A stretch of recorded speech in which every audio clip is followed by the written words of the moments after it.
Hola, ¿cómo están? Bienvenidas y bienvenidos al diálogo inaugural internacional con el que la Universidad de los Lagos le da una afectuosa bienvenida a las y los nuevos estudiantes que cursarán con beca completa gracias al financiamiento del Ministerio de Educación de Chile la quinta versión del Diploma en Comunicación, Territorio y Gestión Cultural que este año lleva por nombre Memoria, Democracia y Derechos Humanos y que se realiza en el marco de las actividades de conmemoración con motivo de los 50 años del golpe cívico-militar en Chile.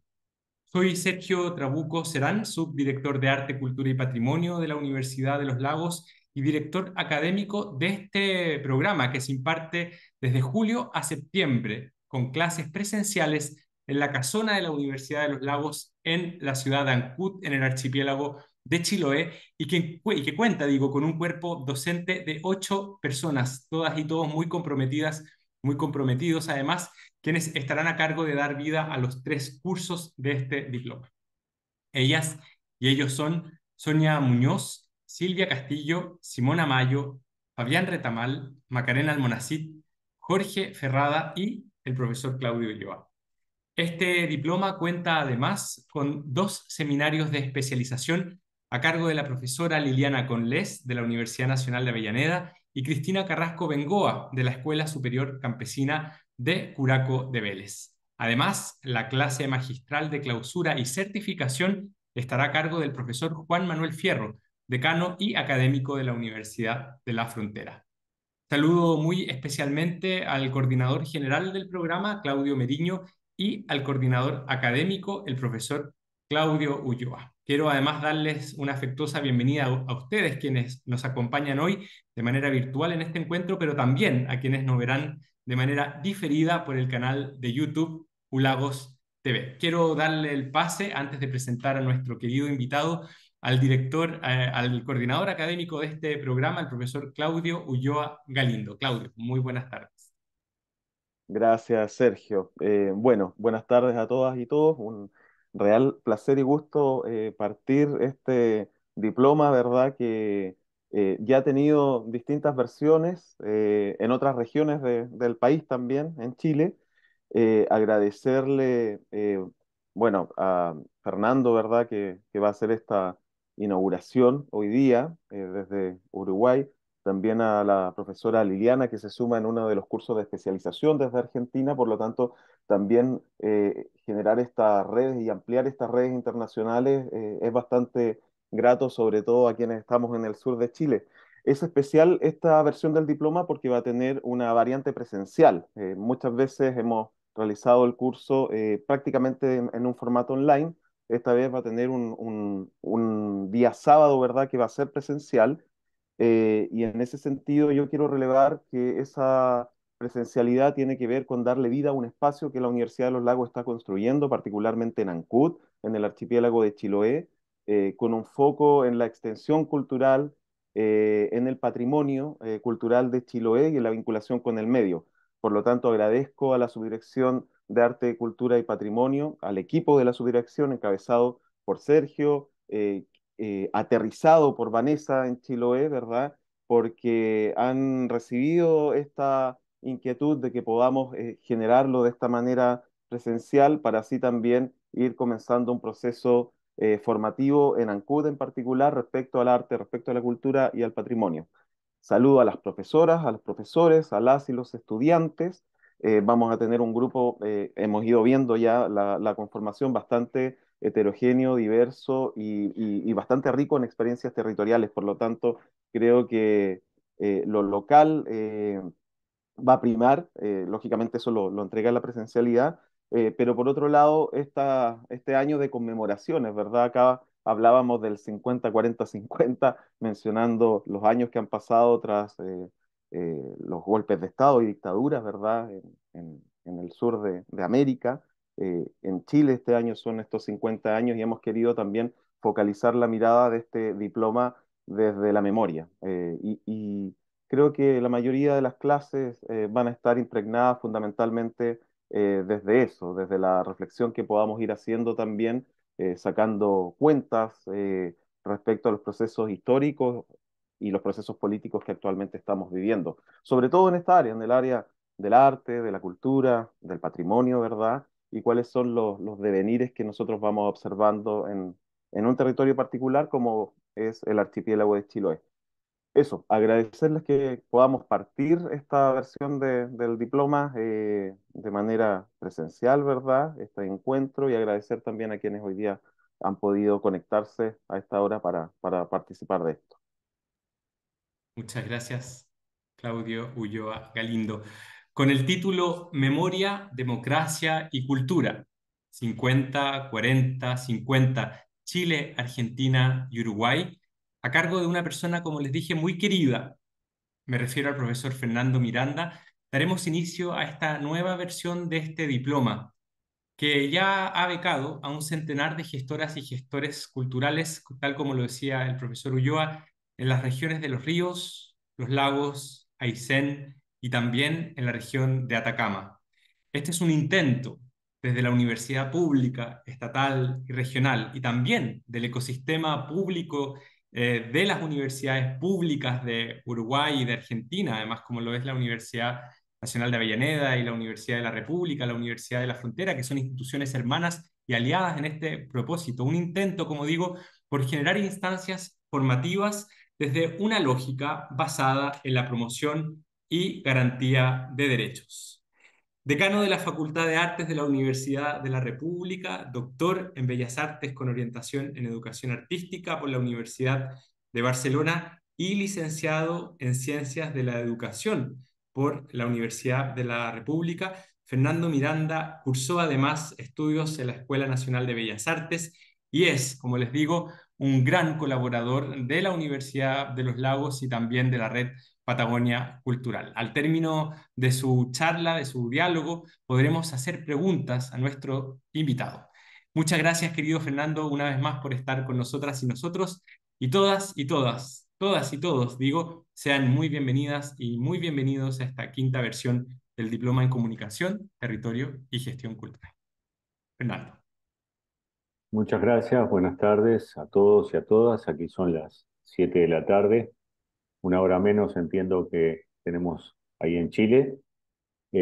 Agradecer, saludar a la iniciativa de la Universidad de los Lagos en una nueva edición de este diploma que hoy nuevamente me toca iniciar en este diálogo con ustedes. Felicitar a la coordinación de Claudio eh, por este programa. Saludar especialmente a Sergio, un gran amigo de ya hace unos cuantos años, con quienes hemos compartido virtualmente y también presencialmente en Montevideo, en el archipiélago del sur y también en otros lugares por el mundo, varias jornadas de actividad, de acción, de discusión y, y de compartir una amistad que nos une a partir de unos encuentros académicos y que han trascendido a la posibilidad del vínculo humano que termina siendo en definitiva lo más importante.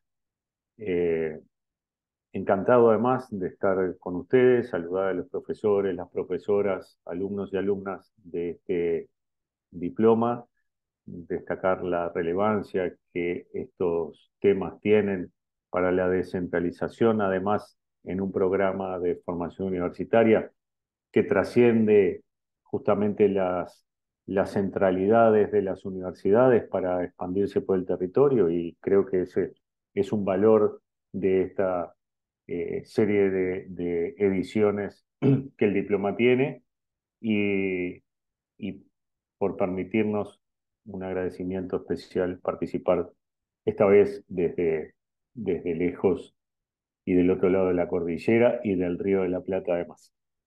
Eh, entonces, en base a estas conmemoraciones de aniversarios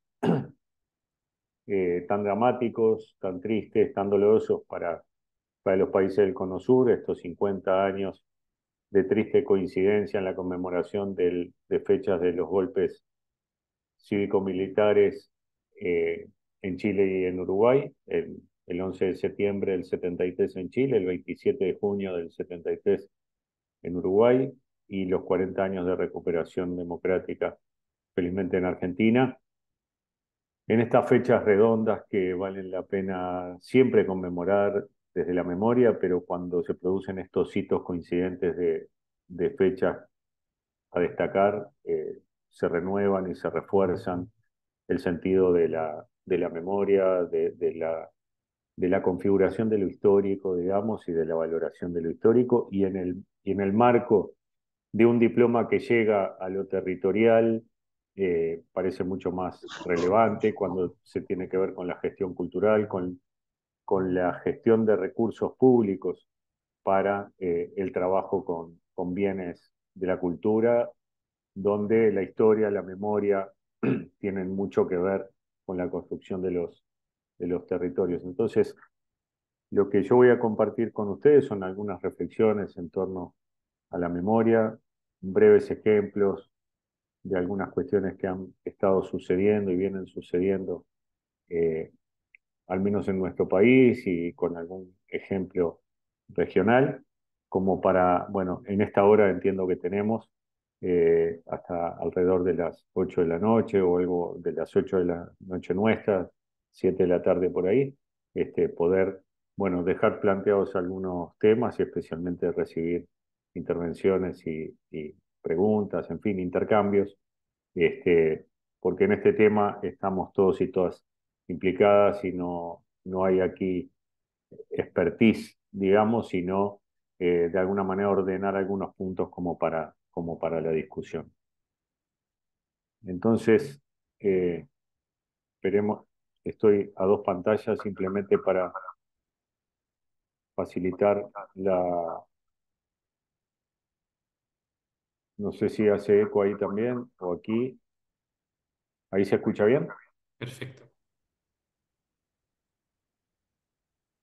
Entonces, ustedes me dicen por favor si hay algún inconveniente de audio o de algún problema. Sergio, por favor. Gracias. Eh,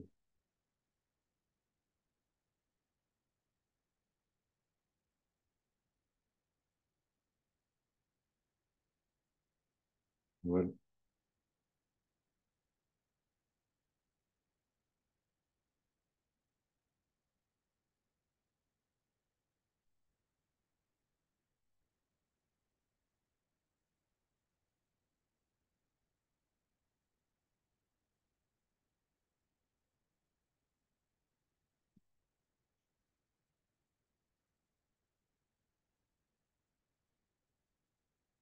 bien, yo quería trabajar con algunas eh, cuestiones que tienen que ver con la memoria, con las imágenes y con recursos que podemos utilizar para pensar la memoria, para pensar el arte y para pensar la gestión cultural.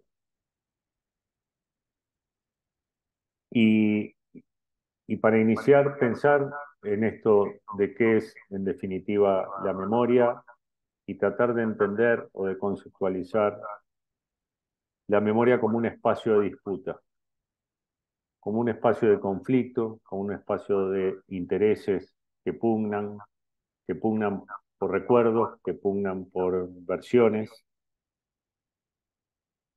que pugnan por,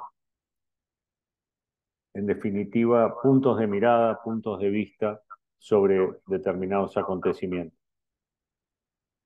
El arte también es un terreno de conflicto, es un terreno de disputa y es un terreno de múltiples miradas. Por lo tanto, me parecía relevante en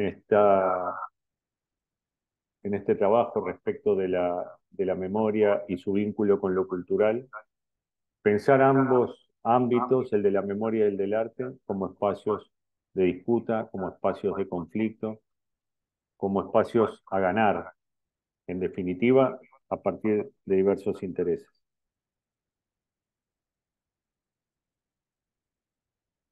Hay un concepto que yo he trabajado durante algún tiempo, que es esta idea de postproducción educativa, a partir de lo que en los años 2000 se puso en debate, en discusión y en divulgación como la postproducción artística, es decir, la creación de nuevos relatos, de nuevas narrativas, de nuevas metáforas, a partir de creaciones anteriores. Tenemos un eco, me dice Ser.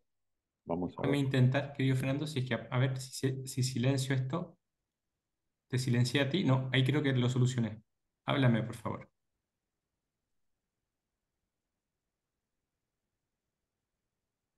Me parece que lo solucioné. Háblame, por favor, Fernando. Un momentito. Ahí sí. Voy a cambiar de computador si no molesta.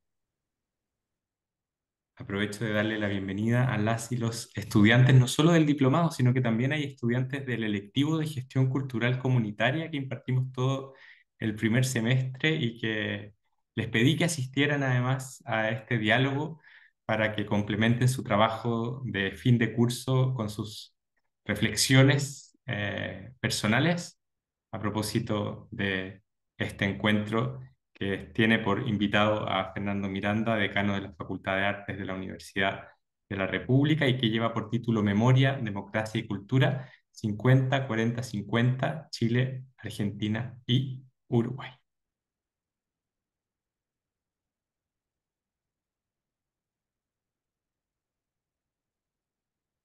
Vemos perfecto. Ahora háblanos, Fernando.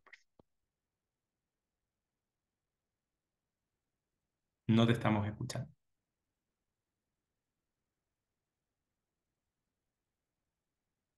¿Ahora tenemos algún ¿Sí? eco? No, ahora es perfecto. Ahora bien, Gracias. ustedes cualquier cosa me lo indican. Gracias. Bien, entonces yo decía que eh, hace un tiempo venía trabajando con esta idea de postproducción educativa,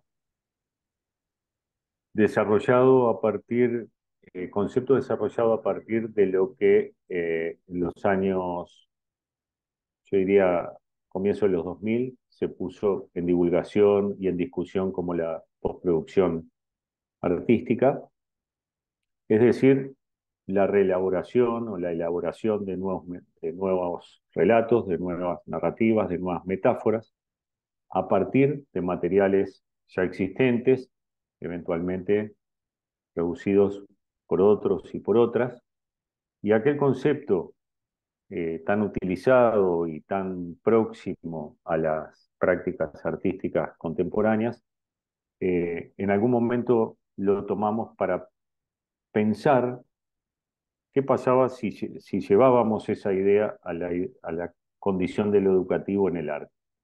Y de allí empezamos a trabajar con esta noción de postproducción educativa, de lo cual voy a intentar justamente en esta presentación eh, dar efectivamente un ejemplo de qué entiendo por este concepto y que me parece que puede ser interesante para la gestión cultural, para la educación artística y en especial para los temas de historia, de memoria y de recordación. Entonces, la idea de postproducción educativa encierra esta noción de producción de nuevas narrativas y relatos que incorporen el protagonismo de todos los sujetos involucrados y colabore a la acción de transformación de lo público, que, como habíamos planteado antes, eh, tiene que ver siempre, en el caso de la memoria, con espacios de disputa, como también en el caso del arte. Entonces, para nosotros, para mí, la memoria es es una producción personal que no coincide con lo recordado. Y cuando me refiero a esta disonancia o a esta falta de coincidencia, me refiero a que lo que nosotros construimos individualmente como memoria es una versión, es una selección arbitraria en función de nuestros deseos, de nuestras experiencias, de nuestros afectos, de nuestras percepciones, de aquello que podríamos decir efectivamente ocurrió tal como habitualmente lo recoge la historia o pretende recogerlo la historia. De manera que cada uno y cada una de nosotros y de nosotras somos portadoras de una versión personal mediada por nuestras propias experiencias en todo sentido, en el sentido más amplio o en la conceptualización más amplia, y producimos de esa manera una memoria personal, que en definitiva es una versión de la historia y por lo tanto en ese sentido es que digo no coincide con lo recordado objetivo, con el hecho pretendidamente objetivo de lo histórico. Y así también la construcción, por tanto, de la memoria social, necesariamente colectiva, necesita la multiplicidad de estas miradas personales, de estas memorias particulares. Y es ahí que justamente empieza a verificarse, empieza a producirse esa necesidad de negociación en algún punto, pero también de ampliación, de espesura, de acogida de nuevos puntos de vista y de nuevas miradas que la memoria social, a mi juicio, debe contener. Y también como un espacio, como decía al principio, por lo tanto, de disputa, porque no debemos esperar que esa memoria social tenga siempre ni necesariamente versiones coincidentes o convergentes eh, sobre las historias y sobre lo recordado.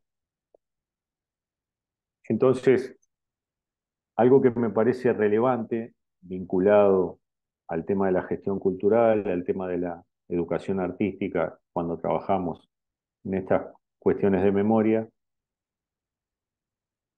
es lograr las formas de mediación y de acogida y de transmisión para que esas memorias individuales, para que esas memorias personales tengan espacio en la memoria de todos y todas, en la memoria colectiva, en la memoria social.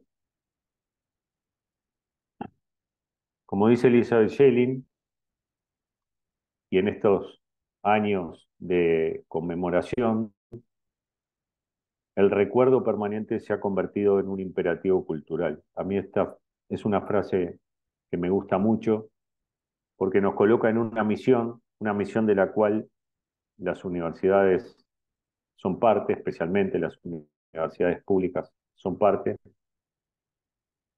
Este imperativo cultural justamente tiene que ver con esas acciones, con esas tareas, con esas actividades que nosotros y nosotras, integrantes de universidades públicas, tenemos como cometido.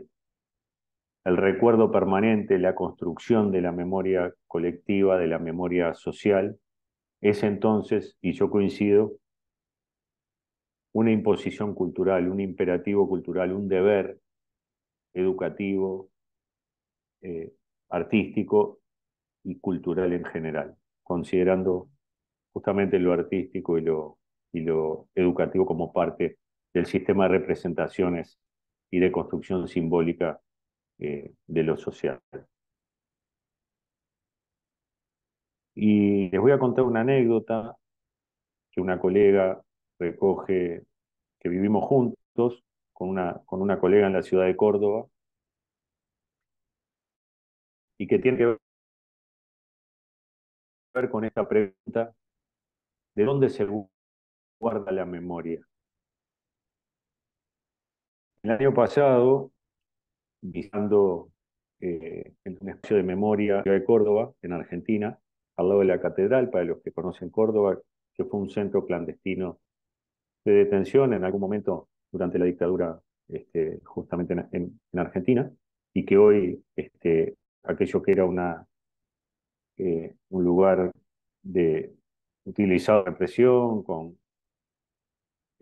donde se conducían a detenidos y detenidas y de donde muchas personas luego fueron derivadas a otros centros y la mayoría de ellas desaparecidas y desaparecidos. En ocasión de esa visita, que ocurrió hace un poco menos de un año, coincidimos con un grupo escolar de niños de 5, 6 y 7 años, 5, 6, 7 años, un grupo de niños y niñas que previo a entrar a visitar el espacio estaban con sus maestras, sus mediadoras, y una de las maestras pregunta a esa ronda de niños y niñas, ¿dónde se guarda la memoria? Y uno de los niños, muy espontáneamente, muy ingenuamente, dijo, en el celular. La memoria se guarda en el celular. Y, y con mi compañera nos miramos y dijimos, qué increíble baño de contemporaneidad que nos acabamos de dar cuando íbamos en una actitud de recogimiento, de respeto, en fin, eh, como uno y como cada quien se prepara para entrar a un espacio de estas características,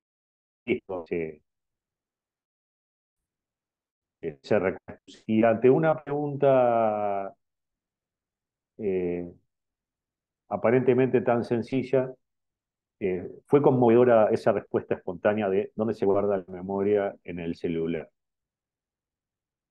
Y la maestra insistió, ¿y dónde más? Además, en un gesto muy interesante eh, de acoger, digamos, esa respuesta,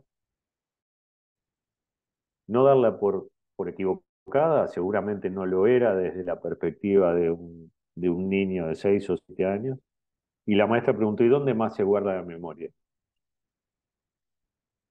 Y otros niños y otras niñas dijeron, en el cerebro, y otros niños y otras niñas dijeron, en el corazón. Y efectivamente eh, fue muy aleccionante para nosotros dos, que estábamos en ese espacio previo a la visita de ese sitio de memoria, eh, reflexionar sobre estos asuntos, ¿no? Porque efectivamente esos niños y aquellas niñas nos habían dado una elección espontánea, no prevista, acerca de dónde se guarda la memoria, ¿no?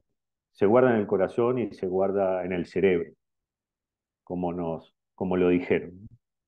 Eh, eh, y también porque esto tiene que ver naturalmente con lo que representamos por el corazón, con los afectos, con las sensibilidades y con lo que representamos por el cerebro, con las ideas, con los conceptos eh, y con los recursos, ¿no? Eh, que tenemos para divulgar y para guardar, para archivar, para dar a conocer. Y todos esos puntos tienen que ver con esta pregunta interesante, formulada por esta maestra a esos niños pequeños de dónde se guarda la memoria, ¿no? Y a nosotros nos pareció una pregunta interesante que nos dio para reflexionar eh, especialmente acerca de los procesos pedagógicos, de los procesos educativos, de los procesos de mediación que tienen que ver con la memoria y cómo ensanchamos, cómo hacemos más espesa, cómo ampliamos para ser anfitriones y anfitrionas de las nuevas generaciones que llegan a encontrarse eh, con los recuerdos, a encontrarse con los sucesos vividos por otros y por otras.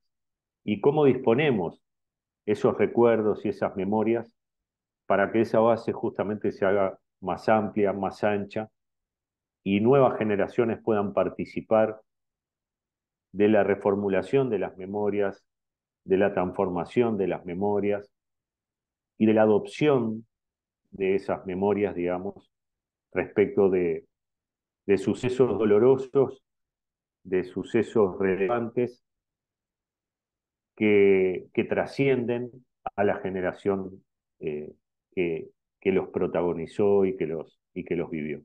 Por eso me parecía además interesante la anécdota. Y especialmente también porque los espacios de memoria, como los territorios, nos necesitan a nosotros y a nosotras para ser simbolizados, para ser puestos en valor, para ser interpretados, porque de por sí son materialidades sin alma, hasta el momento en que nosotros interpretamos lo que allí ocurrió. El espacio no nos dice nada, el territorio no nos dice nada, si nosotros no relatamos, no narramos, no construimos sobre lo que sucedió en ese espacio, sobre lo que acontece en un territorio. Tengo una colega que siempre dice, los territorios no tienen necesidades. Los que tienen necesidades y las que tienen necesidades son las personas que los habitan. Y, y eso a mí me parece siempre una reflexión interesante, una reflexión relevante que pone a las personas en el centro de la escena, en el centro de la construcción, en el centro, en este caso, de la memoria. Y los espacios de memoria, como los territorios, necesitan a las personas para ser simbolizados, para ser puestos en valor, para ser autorizados respecto de su relevancia, para contar sus historias, para recuperar lo que allí sucedió y lo que allí sucede. Y esto ¿por qué relacionaba esto de las nuevas generaciones y esto de los territorios y de los sitios de memoria? Porque algo que me preocupa, especialmente respecto de estos temas, es el derecho a las memorias de las nuevas generaciones. Esto que parece un oxímoron, ¿no? Que parece una contradicción en sí misma. El derecho a las memorias de las nuevas generaciones. ¿Y cuánto tenemos que ver, especialmente cuando trabajamos con niños, con niñas y con adolescentes y con jóvenes, cuánto tenemos que ver las generaciones adultas en garantizar ese derecho a las memorias, ese derecho a abrir espacios de conversación para que incorporen sus preguntas que no son las nuestras, que son las de otros y las de otras, que viven otros tiempos, pero que reciben estos legados de la historia y a quienes debemos invitar y hacer partícipes, porque lo merecen y porque tienen derecho a construir con nosotros y con nosotras sus propias respuestas y por tanto ampliar esta condición de la memoria social y luego encargarse o recibir el encargo social de seguir transmitiendo. Entonces, me parecía interesante, me parece relevante en esta idea de lo educativo, de la mediación, de la simbolización a través de lo artístico y de lo cultural, y por otro lado de los sitios y de los territorios, vincular esta idea de ser anfitriones y anfitrionas del ejercicio de este derecho de las memorias de la nueva generación. Y también para permitir cuestionamientos, para permitir preguntas que a veces nos incomodan, que a veces no nos gustan, pero que son de otros y de otras que tienen derecho a realizarlas. Y porque creo que lo peor que podemos hacer, o de las peores cosas que podemos hacer respecto a las memorias, es gestionar una versión única y gestionar un relato cerrado o un relato válido.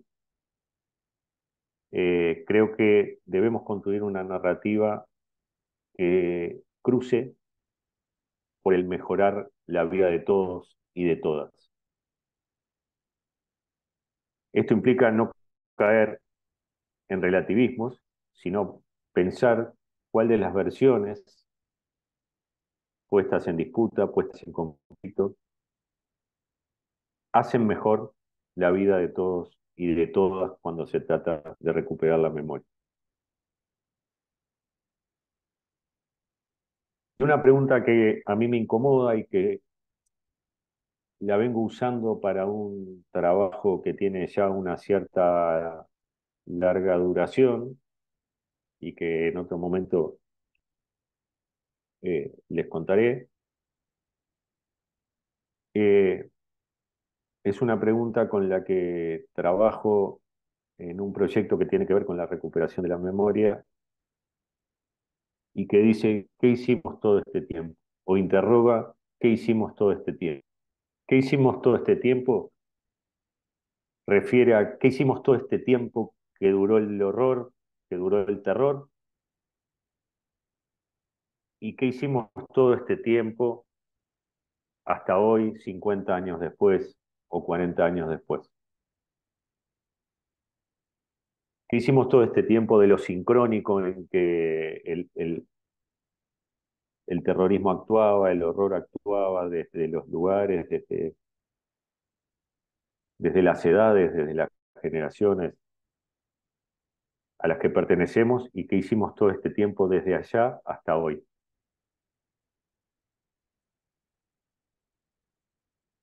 Y esta pregunta resume para mí, para algunos de los proyectos en los que estoy embarcado, ese doble cuestionamiento y una especie de permanente tiempo continuo de interrogación, ¿no? ¿Qué hicimos y qué seguimos haciendo? Y ahora quería ponerles algunos ejemplos contemporáneos, uno de los cuales tuvo la amabilidad, Sergio, de colocarlo en el cartel de convocatoria. Esta es una acción que ocurrió hace muy poco, el 27 de junio, en verdad en la noche del 26 de junio, en que se cumplía la, la previa, digamos, al día que se conmemora el golpe de Estado en Uruguay, que fue el 27 de junio de 1973, con la particularidad de que la sesión parlamentaria inició en la noche del 26 de junio del 73 y las Fuerzas Armadas interrumpen en el Parlamento en la madrugada del 27 de junio, por eso finalmente la fecha de conmemoración queda el 27 de junio. Y el colectivo Jacarandá, que es un colectivo de mujeres y varones jóvenes, muchos de ellos y ellas eh, que sufrieron o sus familias eh, la violencia directa del desborde autoritario de la dictadura, propusieron una acción muy emotiva, muy oportuna, muy emocionante, que se llamó Vigilia por la Democracia, y que tenía que ver con rodear el Parlamento, rodear el Palacio Legislativo, que es aquí la sede de las cámaras de senadores y de diputados, eh, con velas encendidas alrededor en una acción masiva, espontánea, convocada, pero que la gente espontáneamente se iba sumando, rodear de pequeños fuegos con velas encendidas es el Palacio Legislativo, eh, de manera de casi generar un cerco de protección metafórica, simbólica, de, de la democracia uruguaya en este caso. Y realmente fue una cuestión emocionante, una cuestión de una sensibilidad extrema a la que la gente respondió, participó y creó esa especie de cordón doble de velas encendidas que rodearon, eh, imaginen, varios cientos de metros, muchos cientos de metros de estos fuegos encendidos para rodear, proteger y simbolizar esta vigilia por la democracia.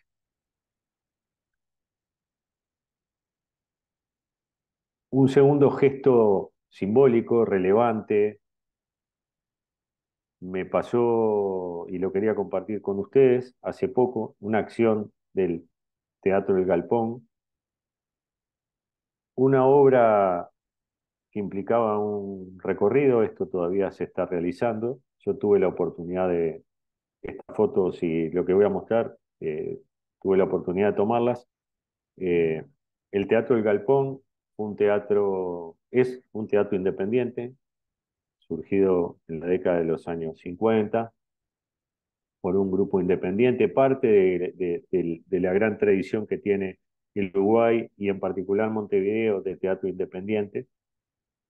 Y el Teatro del Galpón fue clausurado durante la dictadura, en el año 76, su sala expropiada y renombrada, el elenco, la compañía se vio obligada a salir al exilio, quienes no fueron detenidos y detenidas, mayoritariamente consiguieron exilio en México. Y el Teatro del Galpón está haciendo en estas semanas una acción muy simple, muy sencilla, en su gesto principal, que es cubrir la sala. Esta foto está tomada desde el escenario. Se propone un recorrido por las entrañas, digamos, del teatro, con elementos alusivos a la dictadura. En un momento, quienes realizamos el recorrido quedamos encima del escenario mirando a la platea principal del teatro, cubierta metafóricamente por esa gran tela que en definitiva representa, digamos, los años de la dictadura, los años de oprobio, los años de autoritarismo.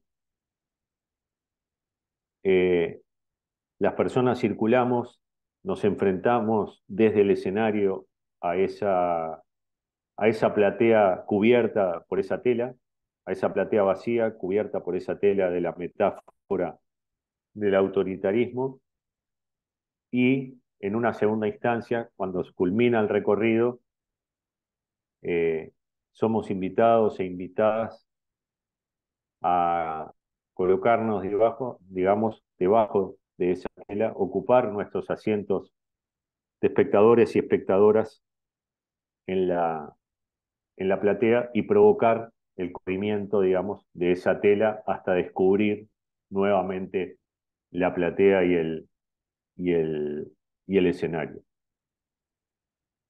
Ahora les voy a mostrar parte de eso en un pequeño vídeo, ahora desde el otro lado, ¿no? Esta es una fotografía que yo tomé desde el escenario y ahora voy a mostrarles un pequeño video desde la platea, pero lo traigo porque me parece un gesto simbólico relevante, sencillo, pero potente, y además interesante para quienes trabajamos en educación artística, en producción artística, en gestión cultural, y donde a veces estamos naturalmente urgidos por cuestiones presupuestales, por necesidades, en fin, carencias de distinto carácter, y como un gesto sencillo, provocador, en que invita a participar a las personas colectivamente, puede generar esta serie de metáforas, y por eso me parecía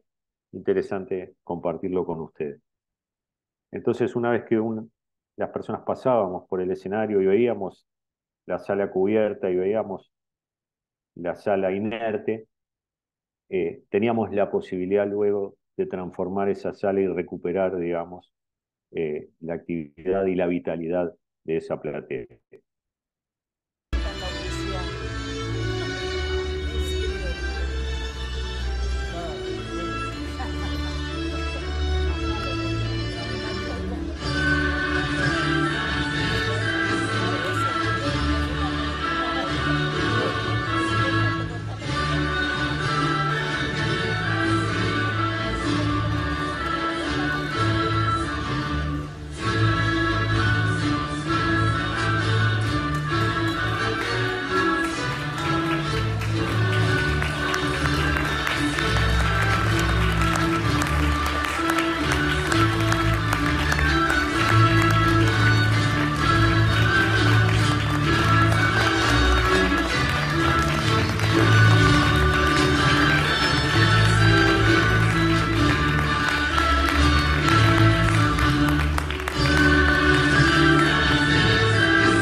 ¿Se escuchó bien? Sí. Ahí.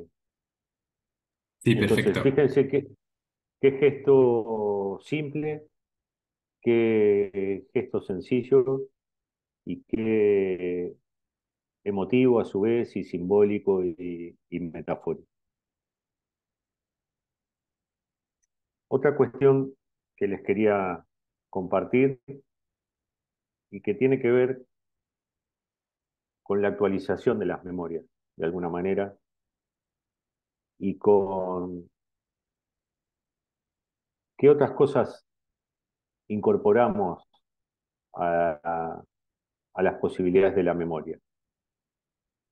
Porque hoy nos toca esta reflexión sobre los 50, 40, 50 años, pero me parecía interesante la oportunidad también para pensar en la recuperación de las memorias desde la diversidad cultural, desde la diversidad de identidades, desde las distintas posibilidades que las memorias y que la construcción de memoria tiene desde el punto de vista social.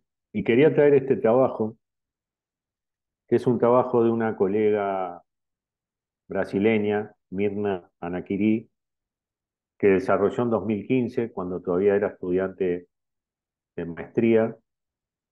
Es una hoy doctora en artes, es la primera magíster y doctora en artes de la Universidad Federal de Goiás, una universidad pública del centro-oeste de Brasil, integrante del Grupo Universidades Montevideo. Eh, es la primera magíster y doctora de, indígena de esa universidad, justamente en el programa de artes y cultura visual.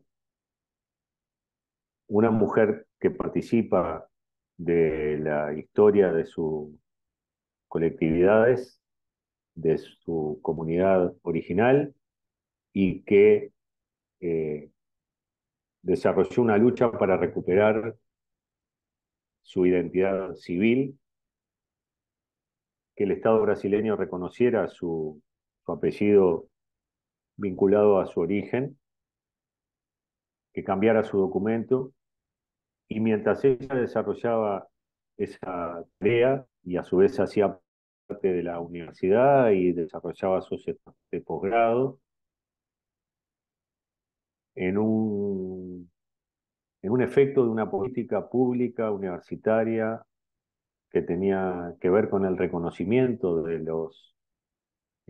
las personas indígenas en acceder a la universidad a partir de las políticas desarrolladas por el primer gobierno de Lula en Brasil. La gobierno logra esa condición identitaria, lograr ingresar a la ciudad y transformarse en la primera mujer indígena, como les decía, en alcanzar no solo un título de maestría en su universidad, sino también el primer título de doctorado para una mujer indígena. Y mientras ella hacía todo ese recorrido, trabajaba con el tema de la memoria y realizaba en las calles de la ciudad de Goiânia, donde está la Universidad Federal de Goiás, una performance pública que se llamaba ¿Qué memorias me atraviesan? A manera de pregunta, donde su propio cuerpo, digamos, era una pantalla para proyectar sus propias memorias y para evidenciar sus propias memorias, sus múltiples identidades a partir eh, de su propia corporalidad. Y este es un trabajo que a mí me gusta mucho, que Mirna me autorizó hace mucho tiempo a mostrarlo y las veces en que valga la pena divulgar esta obra, porque es un trabajo valiente, autobiográfico y que tiene que ver con la memoria y con este concepto muy interesante de qué memorias me atraviesan, donde la memoria tiene en definitiva una expresión individual y atraviesa un cuerpo individual. Y y me parece una experiencia relevante también para la actualización de los debates de la memoria, con la perspectiva de, naturalmente, que hoy nos convoca por conmemoración histórica de los desbordes autoritarios del Estado y las consecuencias del terrorismo de Estado, pero por otro lado, desde esa perspectiva también actualizar las agendas de la memoria que son relevantes e imprescindibles para nuestros países y para nuestros pueblos. Entonces, eh,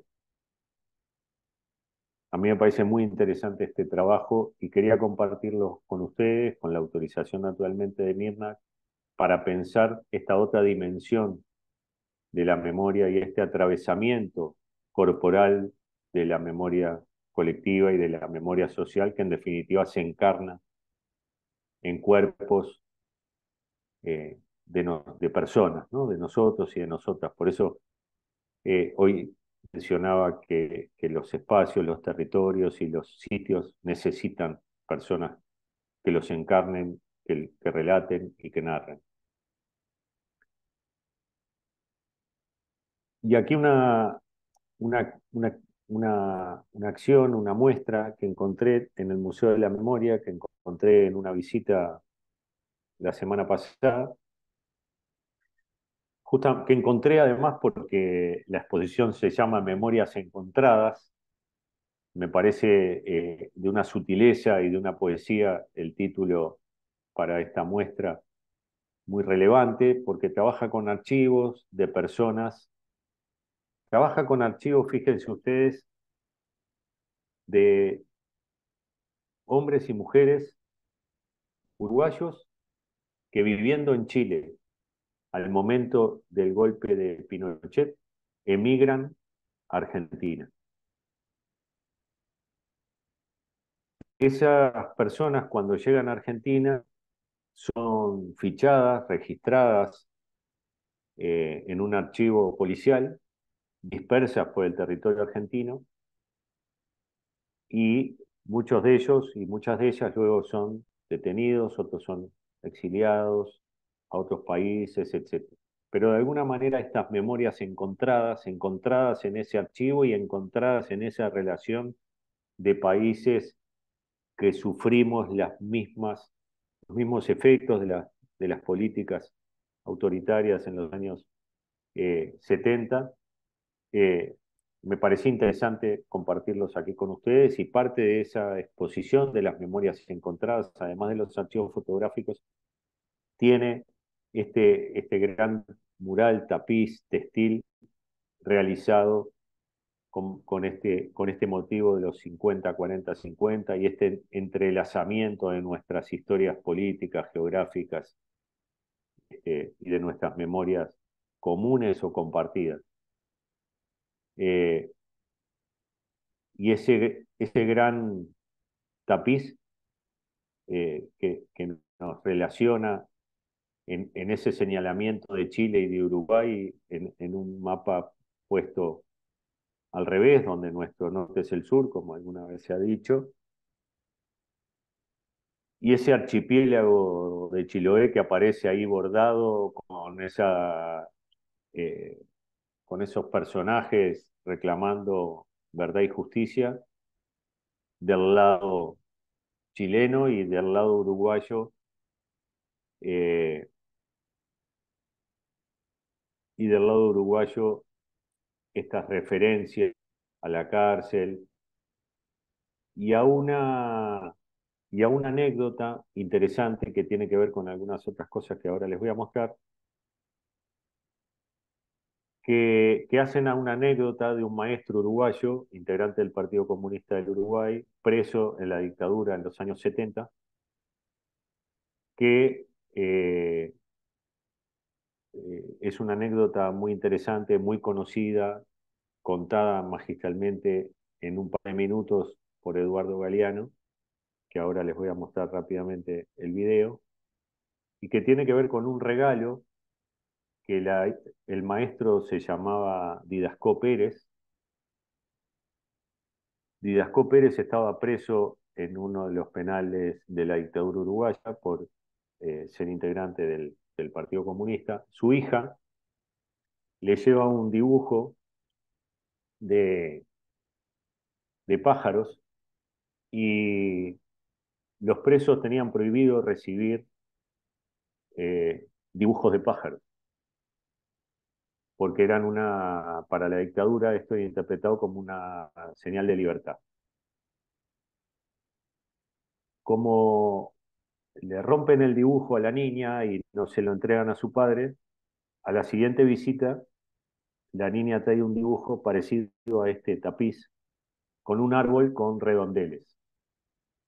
Ahora les voy a mostrar el texto donde Galeano lo cuenta muy bien, pero esto era para contextualizar un poco la historia de lo que van a escuchar. Y Didasco le pregunta a su hija, ¿y eso qué es? ¿Un árbol con frutos? Y ella le dice, no, son los ojos de los pájaros que te traje escondidos. Es una anécdota preciosa, emocionante, y que vale la pena escuchar relatada por Galeano. En el Museo de la Memoria de Uruguay, si ustedes alguna vez tienen oportunidad de venir a Montevideo, están todos los dibujos, además, que padre e hija compartían eh, en las visitas que ella realizaba al penal. Por increíble que parezca, la, la principal cárcel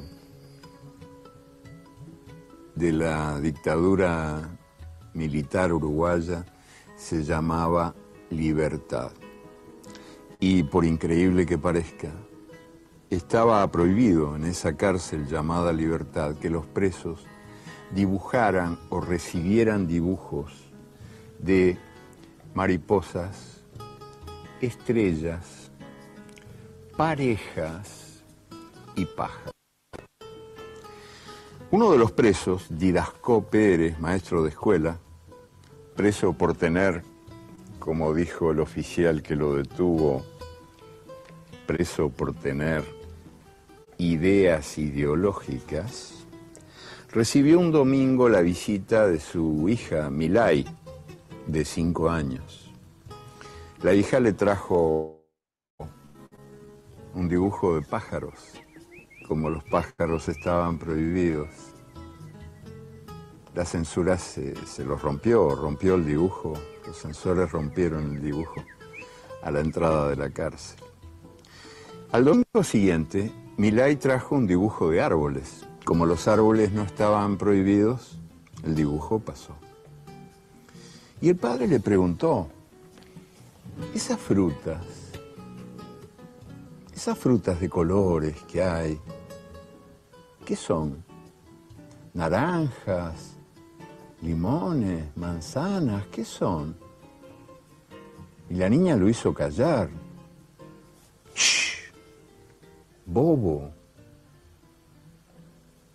¿No ves que son ojos? Los ojos de los pájaros que te traje a escondidas.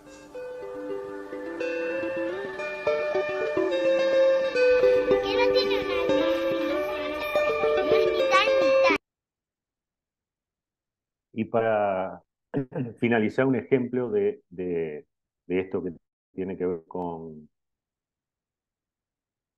algunos materiales que son de época, originales, y sobre los que vengo realizando personalmente ya un trabajo desde hace un tiempo, y que tienen que ver con fotografías enviadas por niñas uruguayas en aquella época que tenían a sus padres presos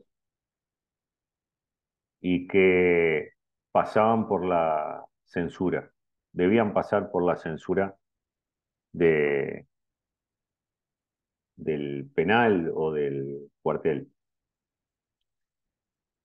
Los, los censores sellaban el, el reverso de la fotografía, controlando efectivamente esto que contaba Galeano, que las fotos tampoco tuvieran fotos de pájaros o de parejas o de estrellas.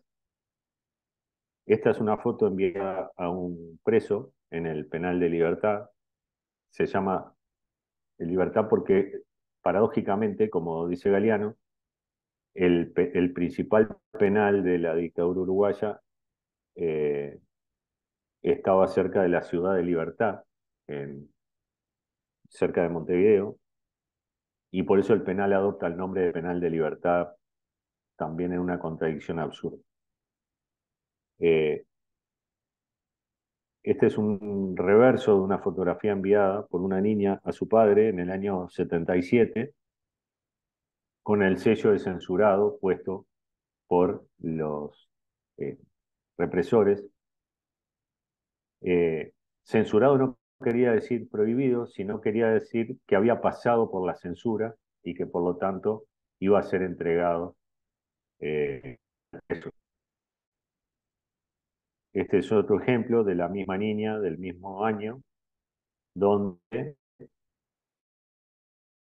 las familias tenían que poner el nombre, aquí yo lo oculté, el número de preso, la barraca, el sector, en fin, y eh, la dirección de donde se debía devolver eventualmente o era la referencia familiar de quienes traían la fotografía, que luego era devuelta, digamos, a esos niños o a esas niñas.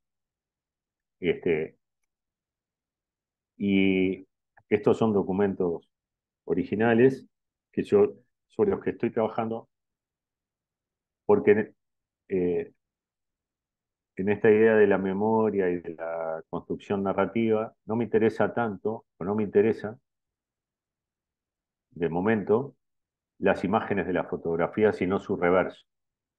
Porque es en el reverso donde está la marca del autoritarismo y donde está la marca de la represión y donde está la marca de la censura. Y esa marca queda indeleble en esas fotografías infantiles que muchas veces eran escenas escolares, escenas de cumpleaños, escenas que retrataban a esos niños y a esas niñas que tenían a sus padres presos. Y, y esta es una marca que continúa 50 años después, porque ese sello sigue en esa fotografía, en un álbum familiar. Por lo tanto, lo puse al final de esta presentación porque así como sigue la marca y como sigue el sello y como sigue esta acción del autoritarismo, es necesario que siga el esfuerzo de la memoria. Así que muchas gracias. Ahí está mi mail. Si no, Sergio igual lo tiene. Y yo recibo cualquier tipo de mensaje que ustedes quieran compartir. Muchas gracias. Muchas gracias, querido Fernando Miranda, quien nos acaba de ofrecer la charla Memoria, Democracia y Cultura 50-40-50, Chile, Argentina y Uruguay, en el marco entonces de la bienvenida a las y los estudiantes que van a cursar la quinta versión del Diploma en Comunicación, Territorio y Gestión Cultural con beca completa, gracias al financiamiento del Ministerio de Educación de Chile. Abramos la palabra para un intercambio, quedan algunos minutos y bueno, gracias por este importante viaje, querido Fernando. ¿Dónde se guarda la memoria? Profesor Claudio Ulloa. Muchas gracias, Sergio. Fernando, agradecerte fraternalmente la conversación, la incitación a la conversación, ¿verdad?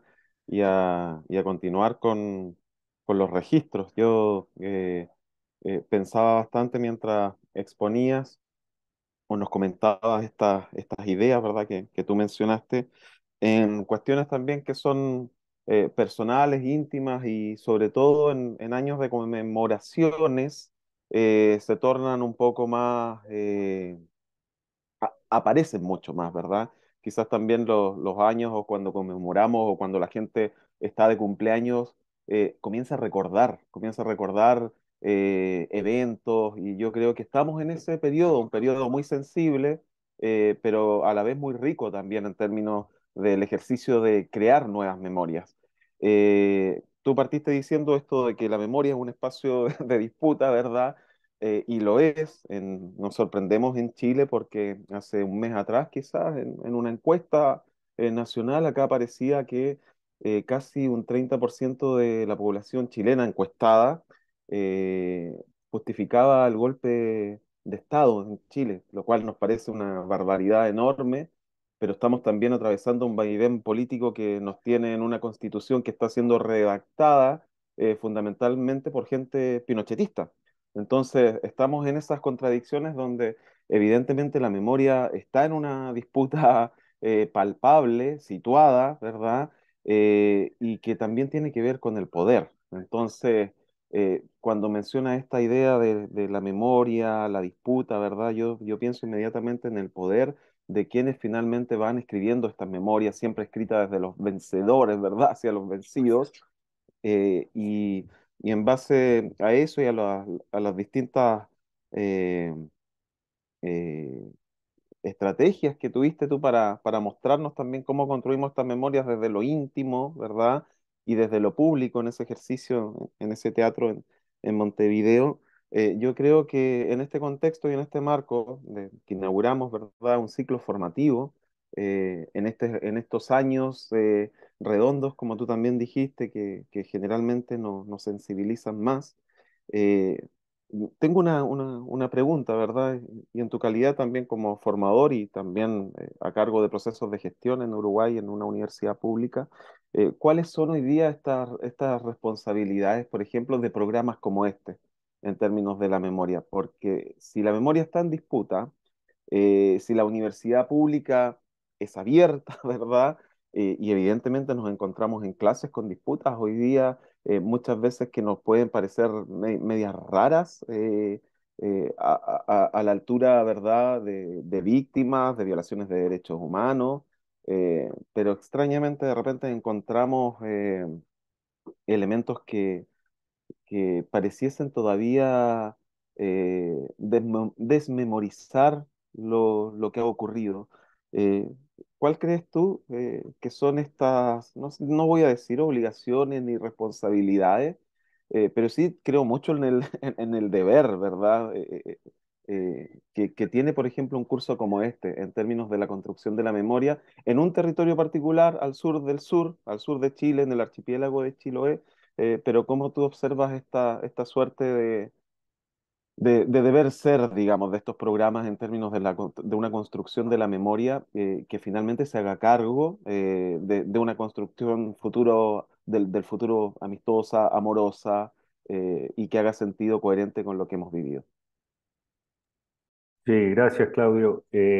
Bueno, yo creo que hay un primer acto relevante, que es que un programa como este lleve como eje principal la memoria. Ya es un acto de mucha valentía y de mucha relevancia. Eh, Tenemos un riesgo también, que es incorporar estos temas cuando hay algún hito particular.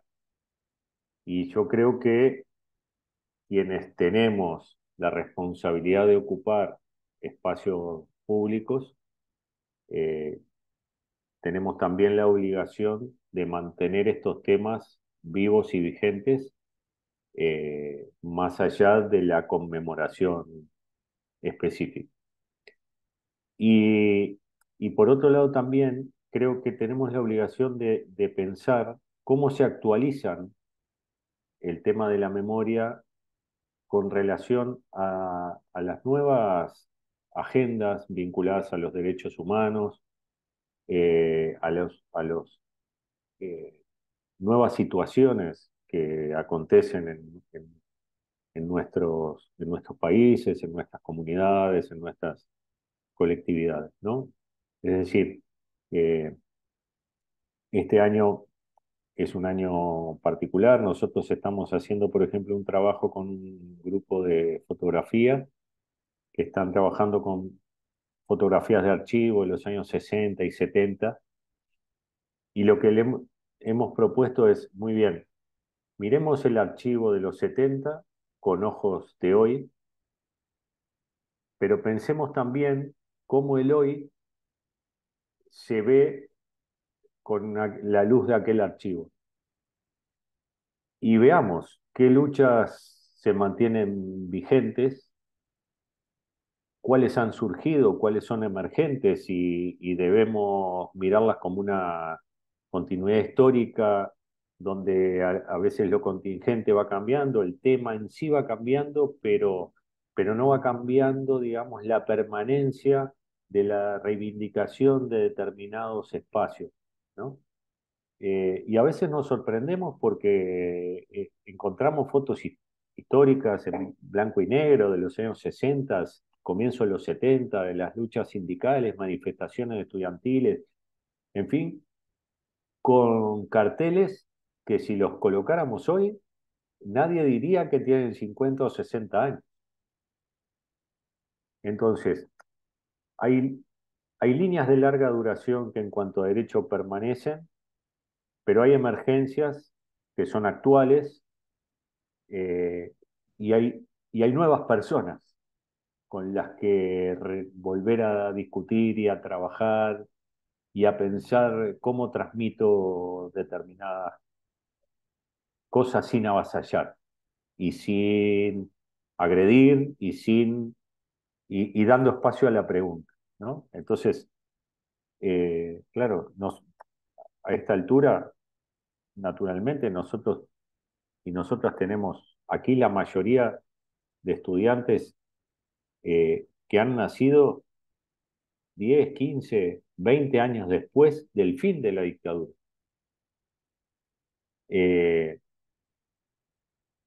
y entonces ahí sí empieza a discutirse y a valorarse el tema de la memoria social, porque esas personas eh, tienen o han pasado o conocen este, eh, experiencias familiares, experiencias de amigos, barriales, circunstancias que han transitado y cómo eso se actualiza, ¿no? Hay unos colegas y unas colegas que están haciendo recorridos de memoria a partir, por ejemplo, es una experiencia muy bonita, están haciendo recorridos de memoria con estudiantes actuales de magisterio, de formación de profesores, de universidad, eh, me, recorridos de memoria por la ciudad donde personas que estuvieron detenidas cuentan cómo fueron detenidas, pero no para recuperar el recuerdo de la violencia o del dolor, sino para recuperar el recuerdo de qué hacían en aquel momento. Entonces, gente que cuenta que la habían detenido cuando iba a comprar artículos para ir a pescar porque el fin de semana se iban a pescar y de repente eh, ven venir militares de un lado y de otro y no sé qué, y se dan cuenta que los iban a detener. Gente con 18, 19, 20 años, que eran militantes políticos, de organizaciones declaradas clandestinas, en fin, ¿no? Eh, entonces, y que estudiaban, y que, en que trabajaban, y no sé qué.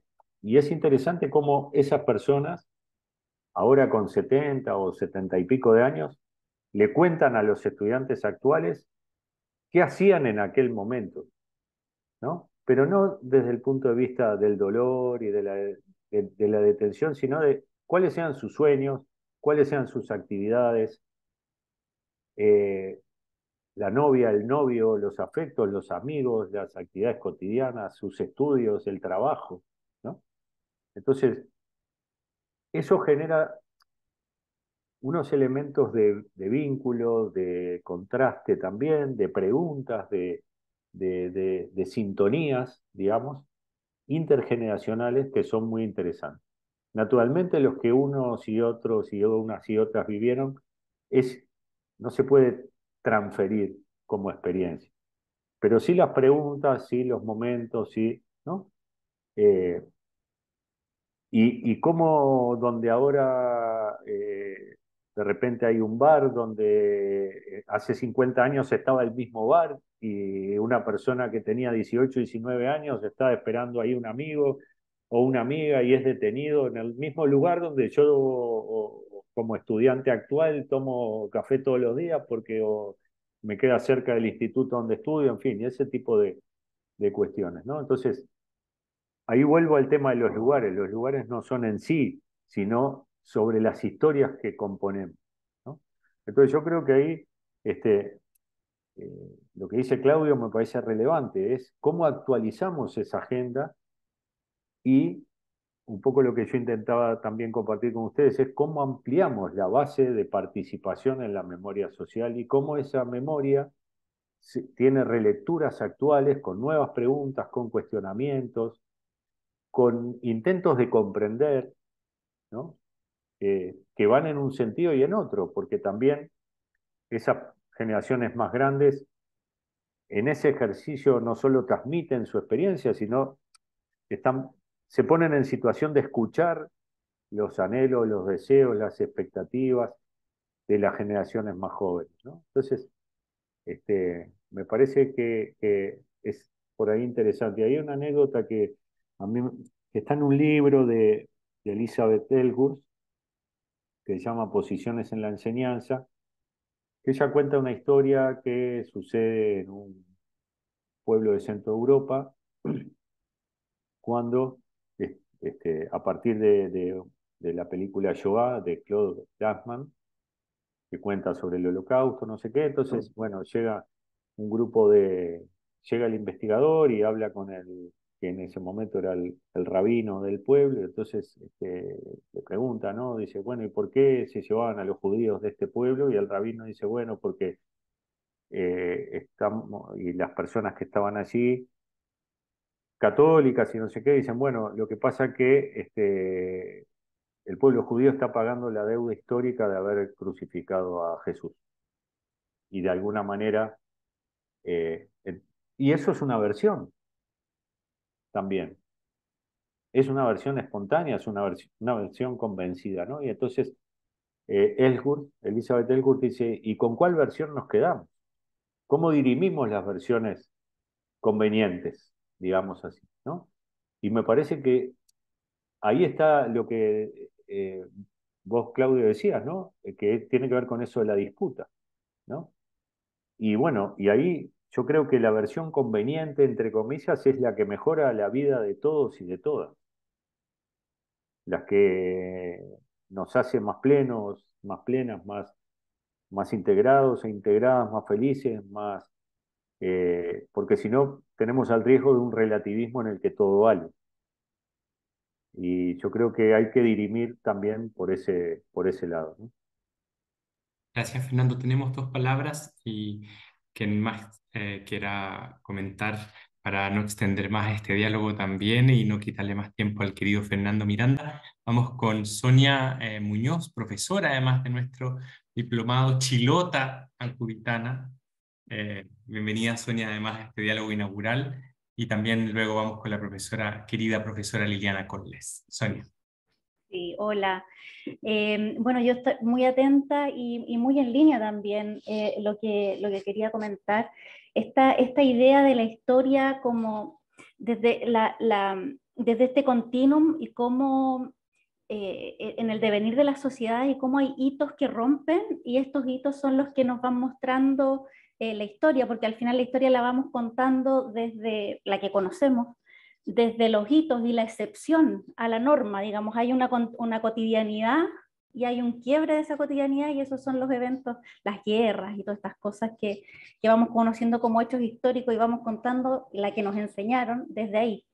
Y un poco el ejercicio que me gusta hacer es mirar la historia del territorio y nuestra propia historia desde esta cotidianidad, que es donde empiezan a emerger otros grupos que no son los protagonistas siempre de estos eventos, sino que empiezan a aparecer las mujeres, las infancias, los adultos mayores, que están en ese café o en esos elementos de pesca que se iba a comprar esa persona cuando justo vino el golpe, esa vida cotidiana. Y en ese espacio es donde se va construyendo la sociedad, donde se va construyendo también la memoria. Y con Rosabetti Muñoz, escritora también chilota, nos hemos dado a la tarea de trabajar algunos proyectos en la ruralidad insular, donde buscamos a través de la palabra y de diálogo y de ejercicios de escritura de las comunidades, recordar, hacer ejercicios de memoria desde la cotidianidad, por ejemplo, comida y cocina, o personajes típicos de los territorios, o lugares emblemáticos. Y ahora les quería mostrar esto, que se lo estaba mostrando a Sergio por WhatsApp, este libro, que esto es una novedad porque las comunidades todavía no lo han visto, el lanzamiento es ahora el 27-28 de julio. Este librito, no sé si se ve bien, es de Meulín, se llama Meulín, Ejercicios Insulares de Palabra y Memoria. Está esta versión que es de Meulín, de Caguach, le hicimos en Quenac también, y aquí hay relatos y fotografías con estos ejercicios. Y sin que haya sido la intención trabajar en estos 50 años, quiero compartir con ustedes un pequeño relato que recogimos. Dice así: Don Luis Paredes, hijo ilustre de Achao, fue sobreviviente del golpe militar. Lo llevaron detenido, arrastrando con un caballo. Lo llevaron a Quenac junto con otros 3, Gustavo Pellicol y el señor Yaucún, de la isla Meulín. Fue torturado. Era considerada la isla roja. Traían relegados acá. Don Luis llegó a ser concejal e hizo cosas por Meulín: caminos, sedes deportivas y la rampa. Escritos por la comunidad. Eso. Muchas gracias. Muchas gracias, Sonia. Y como Sergio viene en agosto, capaz Eso. que hasta puede traer un ejemplar o varios, pero bueno, yo quiero uno. Me robaste la idea. Te iba a decir que le iba a pedir a Sonia uno para ti, y a Lili le pasamos uno cuando vaya a Chiloé el 9 de agosto. ¿Puede ser, Sonia? Súper. Sí, Ya, absolutamente. genial. Queda grabado, comprometido, así que ya está. Querida Liliana Colles, amiga mía. Bueno, hermosa charla, por lo profunda y por, bueno, nada, por remover tantas historias, ¿no? Las memorias nos construyen. Entonces, estas memorias que existen solo en diálogo. Nosotros somos quienes atesoramos individualmente esas memorias, pero socialmente se construyen y se sostienen en diálogos. Es ahí donde creo que está nuestra gran fortaleza. La fortaleza nuestra está en que los vínculos, estos vínculos sur-sur, estos vínculos de amistad, estos vínculos de amorosidad, estos vínculos de diálogos, de contar. Pero además de contar los horrores, contar las formas de vida, las miradas que fueron obturadas, que fueron censuradas, la mirada social y un estilo de vida. En un momento me tocó hacer una serie de documentales en donde lo único que pedíamos era en aquellas personas que en sus familias cercanas habían perdido porque se habían llevado algún pariente con el cual convivían, que contaran cómo era su vida previa, la vida cotidiana. Y generalmente contaban que tenían una casa de puertas abiertas, de ventanas abiertas, cómo era la relación con amigos, vecinos, las reuniones. Cuando un golpe militar, cuando una dictadura cercena eso, lo que está cercenando son esos vínculos que sostienen y que se sostienen en la comunidad. Eso luego toma otra forma.